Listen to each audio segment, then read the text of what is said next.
Hi guys, how you all doing? Here I am on Grey Street. You recognise that behind me. Just thought I'd come on and do a little update with just regarding some transfer news. Before I get into it, if you're new to the channel, please subscribe, leave your comments below, thumbs up if you like these sorts of videos. And yeah, so where are we now? What day is this? Tuesday. So just under 2 weeks left of the transfer window. Cannot wait till the end of it. Cannot wait. This has been a window like no other. I'm sure you guys will agree. But firstly, some exclusive news that we brought to you on Sky Sports News earlier tonight.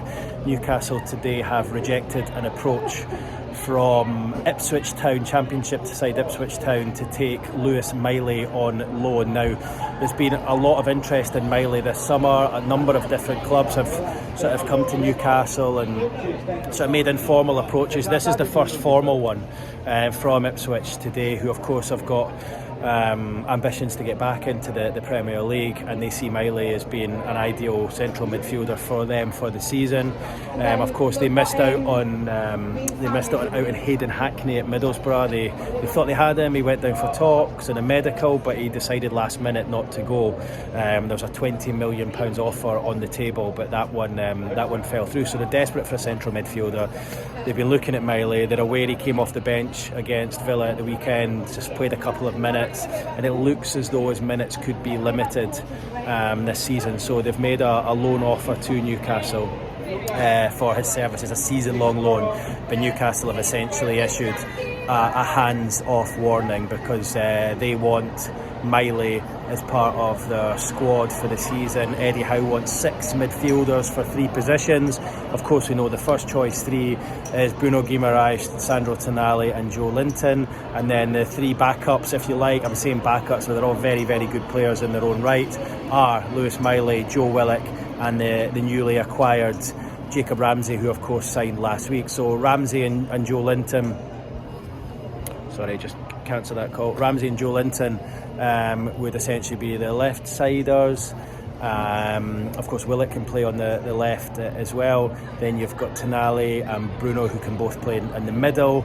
And then over on the right, you've got Bruno, who's obviously been playing on the right-hand side, and also Miley himself. So it's 6 midfielders for 3. I think that's a clever idea ahead of a Champions League campaign. You don't want to go into it short. You also have to remember one of those 6, Willock, is already out injured at the moment.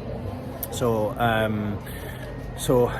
if Miley was to go, that would leave Newcastle just 4 there, and you don't want to start the season light. Also, Ramsey, I think, might be needed further forward at times as well. I know Eddie sees him as a number 8, but he may be needed wide on the left, further forward, if Newcastle are unable to bring in a central striker, and you still have a situation with Alexander Isak and Gordon. Anthony Gordon has to essentially start the season or continue for the first few months of the season as the main central striker. So Ramsey might be used a little bit further forward, or Joe Linton. So it's crucial to get players in that play a number of positions. But look, Miley is a player that they desperately want to keep.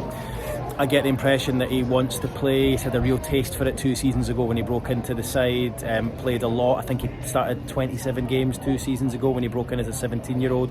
Didn't play much last season. I know he had a big injury, but only played like a few hundred minutes last season.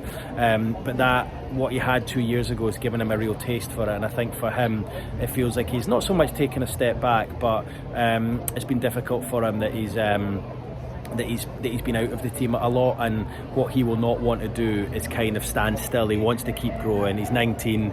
You can look at his body. I mean, his physicality is really filled out in the last year. He's a real physical specimen now, and he'll want to keep playing. It's kind of no good for him to be out of the team. So look, I think Eddie has said, look, you're a crucial part of my plans. You will get minutes. I think we all know with Champions League and Premier League to contend with this season, there will be opportunities, there will be injuries, there will be suspensions, there will be chances for Lewis Miley. So I think he just needs to give it a chance at the start of the season and then see where things are come Christmas time. And if he's not had much of a game, perhaps, depending on what Newcastle's European situation is, they might revisit the question there. But look, Eddie Howe wants him as part of it. He wants him training with the team. And look, we've seen Eddie as well. He doesn't tend to loan players out unless he has to. And he wants likes Lewis Miley and Will Asula under his guidance at the training ground to try and get into his way of thinking and his way of playing. So that's the news tonight, that an offer is coming from Ipswich Town, a season-long loan, formal approach. Newcastle have rebuffed it and said we want to keep Lewis Miley for the season. So I'm sure you guys will be pleased to hear that. Now, moving on to the striker situation, Johan WISSA, we all saw yesterday what he did on social media, removed any trace of Brentford from his account. There was no association with his club there. That obviously, him saying how annoyed he is, how disappointed he is at the situation that Brentford are so far blocking his move to Newcastle United. Of course, as we know, he's training on his own. Well, not on his own, but he's training with the B team players, really, those without a future at the club, and he's just waiting on the Newcastle deal going through. It's been long, it's been protracted. I'm fed up talking about it, to be honest with you. I was pretty confident it was going to happen a couple of weeks ago. I think if Newcastle had gone in for WISSA early in this window, when obviously there was the talk of Ekitike and then Sesko, I think they would have got the deal done. I think the mistake was made by allowing Brian Mbeumo to go to Manchester United first. We saw how long that was dragged out for by Brentford. It looks like they're sort of applying similar tactics here, but I think if Newcastle had done it early, when the Mbeumo thing was still up in the air, and they managed to get WISSA in, then it might have been more difficult for Manchester United to seal the deal for Mbeumo. But Brentford clearly disappointed to be losing both players, and that's why they're sort of digging their heels in with respect to WISSA. But look, I'm speaking to people involved. My understanding is that he won't play for Brentford, and he will become a Newcastle United player. It's a case of when and not if. One source is telling me they expect a new bid to come in from Newcastle in the next sort of 24 to 48 hours. So let's wait and see if that develops. I was probably expecting a bit of movement on that today. I think WISSA had further meetings with the club today.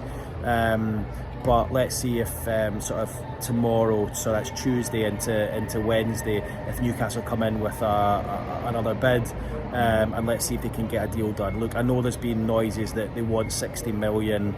I don't think. Well, I know Newcastle won't pay that.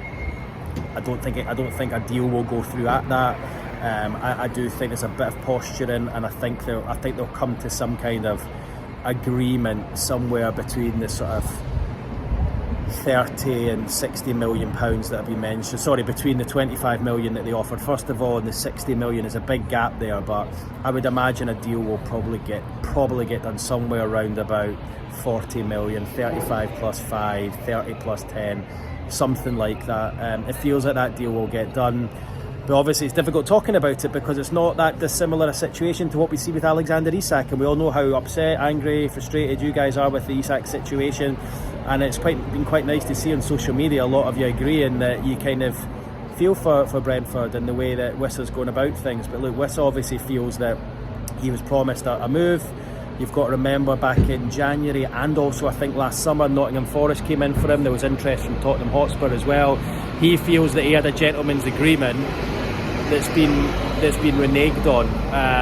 And look, I think it was quite telling that Brentford have not fined him or have not punished him at all for failing to train and play, and I suppose you need to read into that why.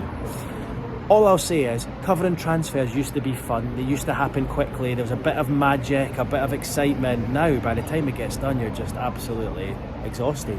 I still think it'll get done. The longer it goes on though, the more Newcastle are going to have to think, are we going to have to look elsewhere, because this is having a knock-on effect to Isak. There is no way Alexander Isak will be let go if Newcastle can't bring in a striker. You know, I think if you bring in WISSA, there's a small chance he might be allowed to let go without a second striker.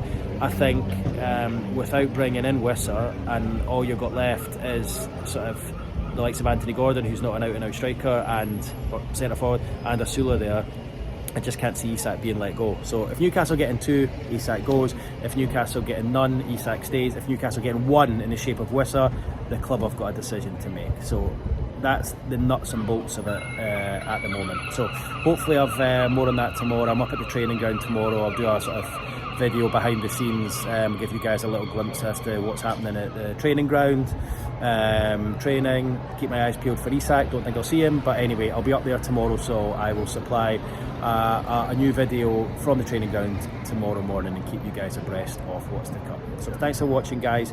I'll speak to you in the next one. Cheers.